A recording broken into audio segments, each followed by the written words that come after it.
Welcome to One Insight. My name is Litvin. I grew up in London and I now live in LA. And this is a podcast for extraordinary top performers and their coaches. You see, I've coached some of the most successful and talented people on the planet. I can see what most people cannot see, and I dare to say what most people wouldn't dare to say. And what I know about success is that on the other side of it, it can be incredibly lonely. You can feel more of an imposter the more successful you become. And when you're the most interesting person in the room, you're actually in the wrong room. Clients who are more successful, more intelligent, and wealthier than you need your support more than they know and more than you can imagine. I coach around insight. Life looks one way, something happens, and the world looks different, and your entire world changes. It can happen in an instant.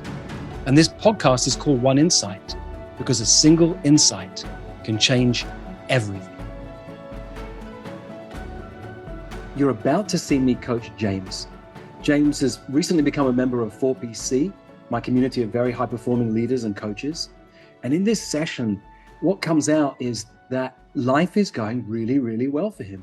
Business is going really, really well for him. And he has that feeling at the back of his mind, the other shoe will fall. It's a very common human feeling. He has this energy underneath everything that he's done for a long time, just like me, of needing to prove himself. And I shift his thinking. Within about 5 or 6 minutes, we're done. And I love those coaching moments where I can model for you when you're listening or watching this. The coaching doesn't have to take hours. And coaching, when it's done for insight, doesn't have to end up with a 17-step plan about what happens next. The insight can have a massive impact that ripples into somebody's future. And you don't need to do anything more. That's it. You're there. Enjoy this session. Hi, James. Hey, Rich. Good to see you. You too. Thank you for playing with me. I said to you, we had a 2-minute check-in before we started, maybe 60 seconds. And I said, you don't need to tell me anything. Let's jump straight in. That's how I like to play. Okay. I love that. So, go ahead. Here's what comes to me. I have a friend who I meet up with in London who's an amazing entrepreneurial coach. And we meet up for dinner, 2 or 3 times a year. And at some point during the dinner, we always say, hey, what's your biggest problem and how can I help? And that came to me this morning as I was thinking about you. James, what's your biggest problem and how can I help? That's good question, Rich. I would say the biggest challenge I've had is almost everything I've tried so far has worked. So I sit in this weird space of trying things, they're happening. Things from 2 years ago are coming in. Business has tripled 2 years in a row. Family things have gotten better. The impacts on clients continue to grow. So it's kind of this weird space of like, I've never been here before. The things that I intended, the things that I set out, the harvest is coming in. And I don't think I've ever been in this season of harvest. So here's the problem. It feels very strange not to be hustling and grinding to make that happen and watch it come in. So there's a little part of me that in my head knows this is the way it's supposed to work. But because I haven't experienced this yet as much, there's this unsettled feeling of, but you need to keep doing the thing. Otherwise, it's going to go away. There's that little voice. That's my problem. Good problem to have, but that's my problem. Yeah. So that little voice is the voice of all of your ancestors saying, James, watch out, keep scanning the horizon for danger. You never know what's going to happen. I hear people say a lot that phrase, I'm waiting for the other shoe to fall. Yes, that's right. For most of history, that was a good thing. Like if you didn't scan for danger, you didn't spot that tribe coming over the hill to come and attack your tribe. You didn't see that the weather was changing and you hadn't planted early enough this season and your crops didn't grow. That's right. So you're feeling all of that. Any of your ancestors who had the gene of life feels good, let me just relax, they didn't get to pass their genes on into the gene pool. Exactly. That's where I am. Have you read the book, The Big Leap? Yes. So you may remember, because most of us read it early in our coaching career. It's such a great book. It's the first chapter that talks about, would I be willing to let life become better and better over time? And most of us don't. We have what Gay Hendricks calls an upper limit, an unconscious upper limit. Like I can let life get this good and then no more. Right. Yeah. I read that 3 years ago when I started my coaching. Just like you said, my first coach gave me that book. And that's that weird tension of I teach this. This is the way it should be. It should be all flow, no hustle. Yep. But I'm sitting in it and there's that uncomfortable muscle memory of, yeah, but you got to go after and hustle the next thing. Mm-hmm. Well, it's good to know that. And if you're teaching this to your clients, because you can say, hey, look, as much as I teach this, I've got to be real with you. I feel that pressure pushing me to get back to hustling, getting back to, doing things the way I used to. That's great. You can be that honest and authentic with your clients. Absolutely. The other thing that I've recognized that it connects to, Rich, is I recognized through my coaching work this lying belief from childhood that I'm not good enough. Mm. And so that lying belief of I'm not good enough has caused me my entire life to prove. I call it prove energy. Mm-hmm. So I've done a lot of things my entire life with prove energy, which is exhausting. And no matter how much I accomplish, it's never satisfying, the whole thing. And so some of that I know is probably creeping up as well. It's like success is happening, time to prove again. And I'm trying to cut a new path at this point and resist that. I know that one well. I was interviewing for a mastermind group I wanted to join recently. They were interviewing me. And I realized this couple of moments in, because I know that proving energy for me, it's been trying to prove myself to my dad. It's been there for a long time. Story. And they're interviewing me, and I'm realizing as I'm being interviewed, I don't need to be here. Like, if you guys like me, I'd love to be here. I think I like what your community are doing. If you don't like me, I'm good. I'll find somewhere else. And I've got my own community. I've got great stuff going on in my life. It was one of the first moments I really felt this. And after the interview, I got a call from the person who runs the whole community. He didn't interview me, and he said, "I watched a video of you being interviewed by a member of my team. I've never watched a video before where I had to take notes. Like, the tools and distinctions and ideas you were sharing were so powerful." And I realized, it's just in me now. It's who I am. Yes. And that proving energy is beginning to go away. It's like that moment in our life where we realize I don't have to fight for gravitas anymore. Yes. Yeah. And what my challenge is, Rich, is I'm all or nothing. So I'm all prove energy or I'm asleep. And so when I show up and do what you said, people say, what's wrong with you? Are you not feeling well? Why aren't you? Because they call me the adrenal gland, right? I bring in the energy everywhere I go. And when I'm finding that middle gear is my new edge where I'm still engaged, but not over the top and improving.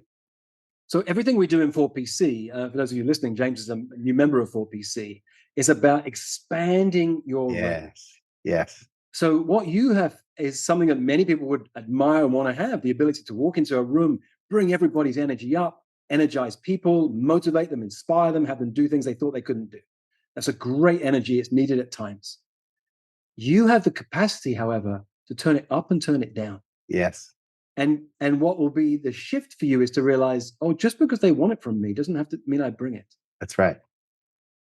That's right. And I've been leaning into that and here's what I noticed: when I'm maybe a little bit sick in a week or a little bit head cold and I don't have the extra energy, it's so easy to be in that downshifted area. And I love it because I don't have it. It's when I have the energy to hold back that's the challenge for me. Well, so the question for you is, how do I show up in an environment with consciousness around how I want to share my energy? What might be interesting for you to explore is, because you have all this energy inside of you, is we're not saying crush it, push it down, don't let it out. Where do you want to let it out? It might be more in your personal life, might be more in your relationship. It might be more with this group of clients over here. But when you walk into this room over here, you're at choice. Okay, you know what, today I'm sitting back and observing. I don't want to bring my energy here. But giving yourself the capacity, the ability to choose when you're going to bring that energy. Yeah, I like that. That awareness that it's okay to not be level 10. Like James doesn't equal level 10. There's a whole range. And that's where I'm playing around with. And again, when I don't have the energy, it's easy to do that. And I actually enjoy it. So let me help. I can help you with that right now. It dawns on me. You can play at a level 10 that shows up as a level 1. Okay. That's the secret. I love it. I don't have to explain it to you. People listening Yes. 3 times to go, what does he mean? And I'm not going to explain it because you get it. Yes. You could be a level 10 at level 3 today. I'm going to play full out at level 3. What would a full-on level 3 look like? Yes. Because right now you have the ability to play at level 10 only at level 10. That's right. Bring that level 10 to every level you play at. That's the distinction right there. Level 10 at whatever level I'm playing at that I choose to play at in that situation. Yeah. Yeah. And what I like about that is it's not coming from a place of proving. It's coming from a place of me consciously deciding how I want to show up in that moment. Yeah. Yeah. I'll give a distinction. I don't think you need it, but for people who are listening, it might be interesting, and you'll see if it catches for you too. I was telling my son this morning because he injured his ankle in soccer, so he's hobbling around right now. He knows he might be able to play this week, even in practice, and it sucks. He really wants to play. And I told him something that Matt Shavlovich taught me. Matt was a member of 4PC, and Matt used to be a high-performing soccer player, professional soccer player. And he taught a distinction to us in 4PC. Rest day is training day. Mm. And my son got it. Rest day is training day. And for those of us who are not professional athletes, we are pushing all the time. But the absolute top achievers know it's as important to put as much energy into your rest as you do into your practice, as you do into playing the full game. That's right. That's so powerful. Rich, you sent an article out 3 years ago called The 3-Day Effect. And I have it saved. I've sent it to many people, but that idea of the high performer cycling proactively between performance and recovery proactively is something I've really tried to work on. Yeah. Yeah. So I think we're there on this piece right now. Yes. I like to coach around insight. When I'm with a client and we're there, we don't have to dig deep. We don't have to turn it to 17 steps right now. And so I want to shift the energy for a second and say, if I'm right, you're in 4PC because you listened to one of these podcast episodes. Rich, you know what's funny? Almost exactly 2 years ago, I watched you coach some 4PC members on a couch. There was one lady that was a Harley Davidson Maverick lady, and there was a couple. I remember, and I said to myself, oh my gosh, those people have the same challenges I do. They're just at a different place in their life. Yeah. I want to be sitting on that couch one day. Like that was the vision 2 years ago. And here we sit. That's right. That's right. I love that intentionality. It's very powerful in life. I'm curious, I'm going to ask you a couple of different questions. What have you got from being in 4PC? What's been the biggest insight you've had since you've joined us? Yeah, when we were in Italy, it was this idea the first day of expanding the range and the depth and the emotional resilience. And what I really thought about is I've spent my last 3 years after corporate limiting and making certain all my experiences so I don't have to have any range or depth. So I can just operate in my zone of genius at level 10, whatever. Yeah. And then this idea of, oh, wait, I'm not really truly free. Freedom is my number one word. I'm not truly free until I own the fullness of my range. Good. And can express it by choice. That was the biggest insight for me coming out of there. Yeah. And that's what we've just been talking about, right? Is playing out in your world.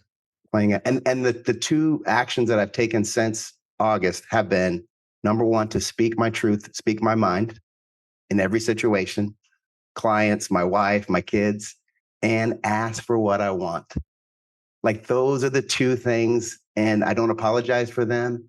Whether they happen, it doesn't matter. But I feel like this liberation, people have told me, you just seem to show up more powerful. I had no idea that was the outcome. But I just feel more liberated because I just speak what I think and I ask for what I want, period.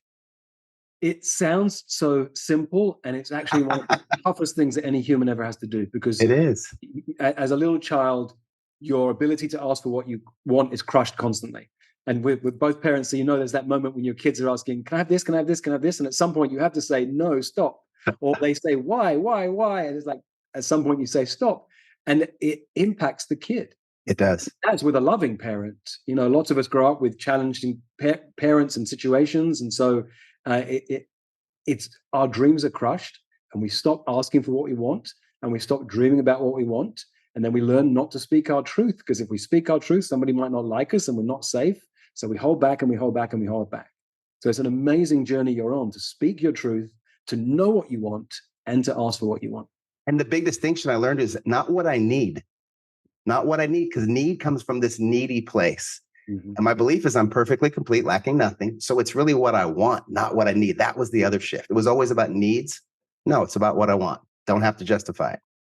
So why stay in 4PC? I have a distinction that 4PC is not a program. There's no agenda. I'm working on a curriculum. I ask people to make a personal internal commitment that they're in for 3 years, but I don't let anybody pay in advance for 3 years because I say, in a year's time, you're not playing a big enough game. You might not be able to continue. Why are you in for PC? Why do you need to stay? Yeah, first is a normal answer of community, right? I'm a person that loves to be around a community of high performers. I'm a responder, so I like to be around people that stretch me ideas, and so that's number one. But I'll tell you, in 60 days, if I have received a Costco Saturday sample of what 4PC is about, like I want more. Like this, just cracking my mind open to things I wasn't thinking about. Just as simple as I'm asking for what I want in 60 days, and it's changed things. I'm like, you said it takes 3 years or longer to really, and so I'm like, if this is just the beginning, like I can't wait to see. And I have no preconceived notion about what it looks like. I'm just excited to be here. I trust the process. Things that you have taught, I put into practice, which is why my business and life is different. So I'm all in. Nice. I'm glad you're here. Thank you for playing with me today. Fun to do coaching when it's fast and furious like that. Look forward to hearing what happens as a result. All right, Rich. Thank you. For most of human history, it wasn't called coaching. It was called leadership. And it's what I love to do, to coach people, to lead people, and to mess with people's thinking. If you'd like more of this, or if you'd like to learn more about our community of extraordinary top performers, go to richlitvin.com/oneinsight.